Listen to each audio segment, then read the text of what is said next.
Good afternoon, my reborn friends. This is Gina with Little Midwest Reborns and Dolls. I have come before you today with my beautiful Michael.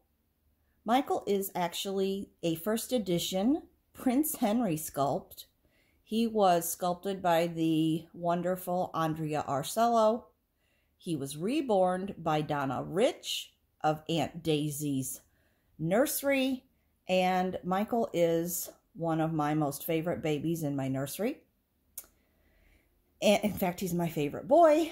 We don't have to worry about the other babies hearing about this because they are actually asleep in the other room, so they can't hear me. The door is shut. They don't know.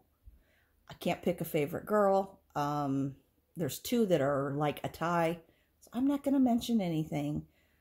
But at any rate, Michael is here for Reborn Sunshine Yellow Saturday, and that is actually hosted by Becca at Becca's Happy Place.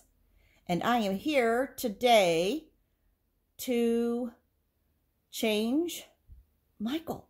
This is my first change in chat. Before I got a dolly dressed, I kept calling it a change. It really wasn't a change. It was a dressing, but my mind, you know, whatever. I'm getting old, folks.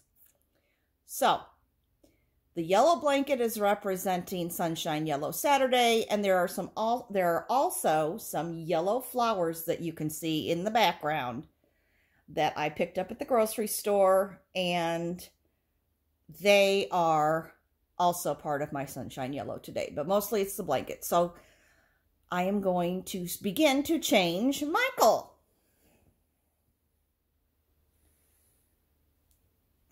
Come here, baby.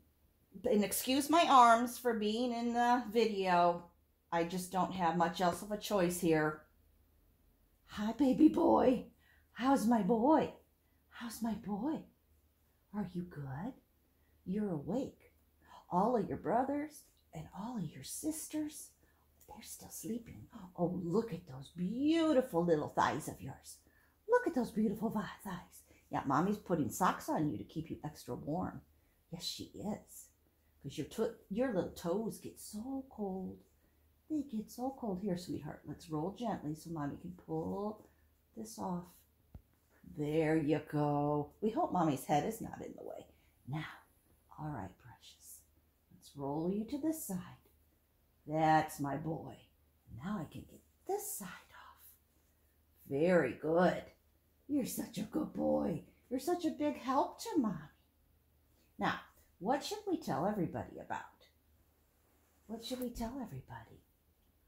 Well, we went on Monday, and I got to see my precious little grandson, and now he's really walking and practically running everywhere, and we were outside playing with bubbles, and it was so cute because he wanted to play with them.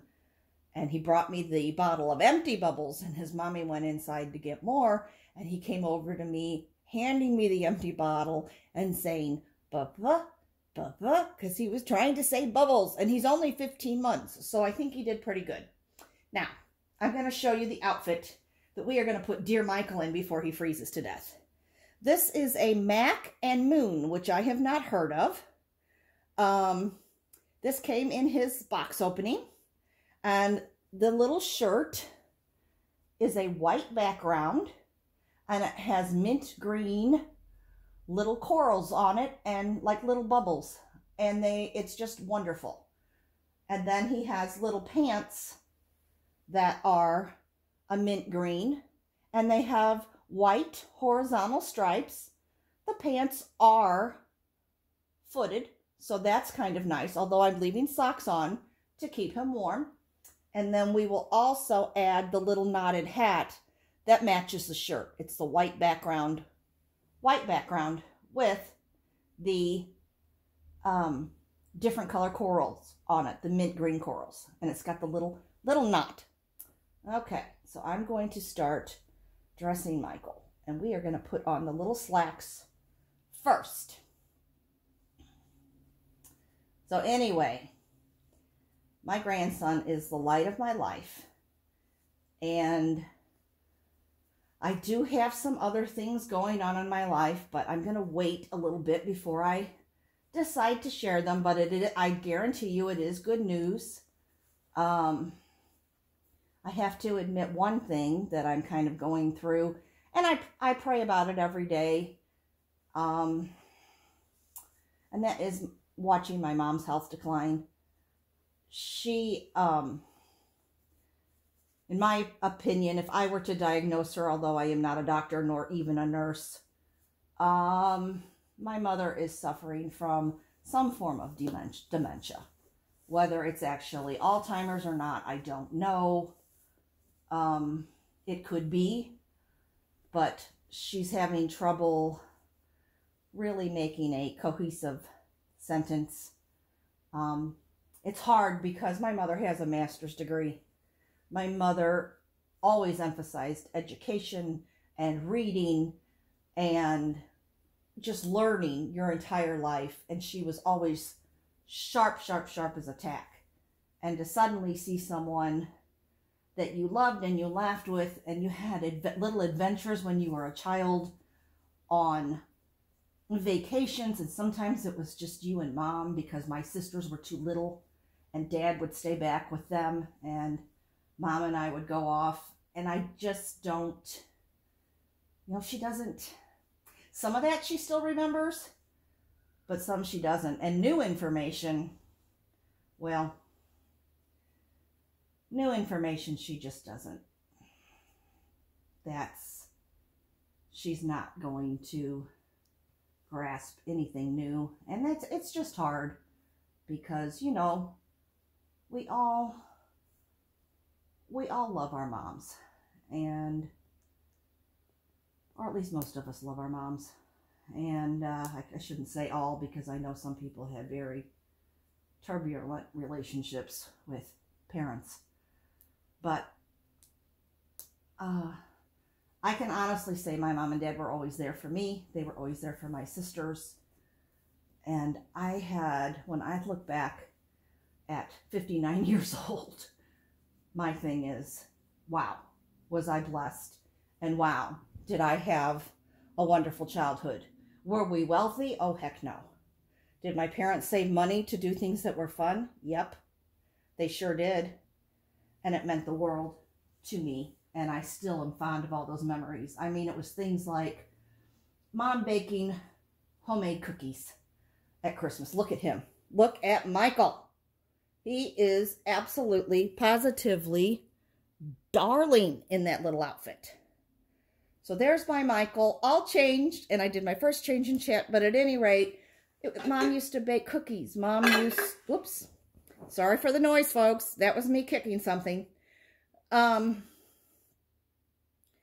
We would sit at the dinner table and plan family vacations.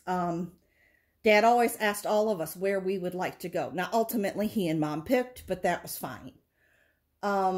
We were a part of it. My parents drove to the Girl Scout outings. My mother was Girl Scout cookie chairman. She was in the Mothers Club in high school. She did room mother. She and Dad both were active in the school activities to raise money for our schools. I mean, they did the PTA shows. Dad and Mom were our softball coaches. Mom kept score and encouraged us, and my father was the manager of the team. I mean, and they did this for me and my two sisters. And you have to understand that my two sisters, one was 7, I was 7 when Angela came, and I was 8 when Nicole came. So there was a space, but my parents continued, and just watching Mom decline, it's like taking a crystal glass and it gets shattered. And every time you think to yourself, okay, I'm good, I'm going to pray about this, and I'm strong, and I'm trusting God. And you do, or I do, and I do trust God, and I know He knows what's best, but then you come in and you visit with her, and she's confused, and she can't remember if she took her medicine, and you just gave it to her 2 minutes ago. She's blind now. I've mentioned that in the past. And you'll tell her something, and she'll say, oh, yes, I watched that on the news. I just watched that. I saw it. Or I just finished reading an article in the paper about that. Well, you know she didn't. And some things she completely makes up. My son has been dating a young woman for a little over 4 months. It's been about 5 or 6 months now. Actually, closer to 6. And he and this young woman like each other. They like each other enough that when he comes in, he lives in a different state. So when he comes in from out of town, he's actually bringing her. They're coming in early November. He's bringing her to meet the entire family. And my mother has told me in secret, and I'm not to spread this, that my son and his girlfriend are already married. And that she is now 2 months pregnant with a girl. Well, at 8 weeks, it would be very difficult to know whether the baby was a boy or a girl. And they are not married yet. But I just go along with it. And I said, I know, and I'm so excited. My mom will be like, no, you're not upset that there wasn't a big wedding, or you. And I said, no, Mom, it's okay. They're both adults. They can do what they wish. So, and then she goes on, and like I said, she makes things up. So, and this girlfriend of my son's is going to be meeting his grandmother for the first time, and she can't follow a conversation. So it's just hard. Anyway, enough about me and all that malarkey. I didn't mean to go on and on and on and on and on. Sometimes I think it just helps to get it out of your system. So anyway, there is my precious Michael. That was my official first actual change in chat. And I did it for Reborn Sunshine Yellow Saturday. And it really made me happy. And I just want you all to remember that no matter what you're going through, God is always on your side. And He hears your prayers. And He will answer. And the Lord also works in mysterious ways. And perhaps, you know, I don't understand the purpose of what my mom's going through. But I don't look at it as, well, God's telling you no or He's mean. I look at it as, maybe this is a learning experience for my family. Maybe there's a reason behind it that I just don't understand. And I don't have to know everything. The Lord works in mysterious ways. So it's okay. And I'm really good with it. I don't have to have all the answers. So anyway, my dear friends, have a good, wonderful, and blessed day. And remember that God loves you no matter what you're going through. And I do too. Take care, my friends. Bye-bye.